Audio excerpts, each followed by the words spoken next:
Le projet minier du Mont-Nickel dans le secteur de Launay, près d'Amos, est une occasion à ne pas manquer pour les gouvernements qui misent sur la création de richesses et d'emplois.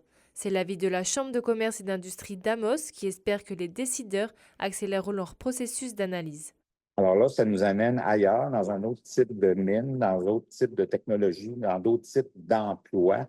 Alors, c'est une reconfiguration industrielle qui va avoir son importance, marquée, et marquée à court terme et à long terme, parce qu'on parle d'un gisement maintenant qui va durer 47 ans. Si on ne commence pas au printemps prochain, ça va être le printemps suivant. Et les printemps en Abitibi ne durent pas si longtemps, alors il ne faut pas les manquer.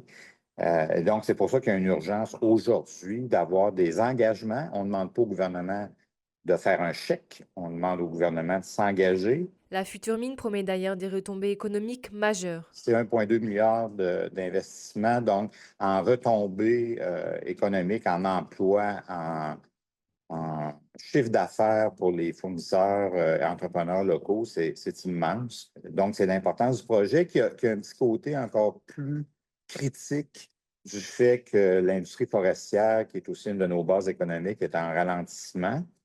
Et par ailleurs, c'est un projet qui s'inscrit fortement dans les priorités évoquées par le gouvernement fédéral tout dernièrement, parce qu'on est exactement dans le domaine des minéraux critiques et stratégiques. À Rouyn-Noranda, la Chambre de commerce et d'industrie exige elle aussi que les décideurs misent sur des initiatives économiques qui sont encore dans l'attente ou dans l'incertitude. La chose qui presse le plus, c'est vraiment que le gouvernement puisse statuer dans le dossier de la fonderie Horn. Il y a des décisions qui doivent être prises et puis c'est au rôle du gouvernement de le faire. Évidemment, la zone d'innovation minière, très, très important, ça doit être aussi annoncé pour qu'on puisse continuer et aller de l'avant. Et le programme des travailleurs étrangers aussi, là, qui doit être... qui doit avoir un moratoire là, pour pouvoir gérer la situation des régions. Au-delà de s'unir autour du projet du Mont-Nickel, les chambres de commerce et d'industrie de la région s'unissent également sur l'importance et l'urgence d'une action concrète de la part du gouvernement. Charline Bakowski, RNC Nouvelles, Rouyn-Noranda.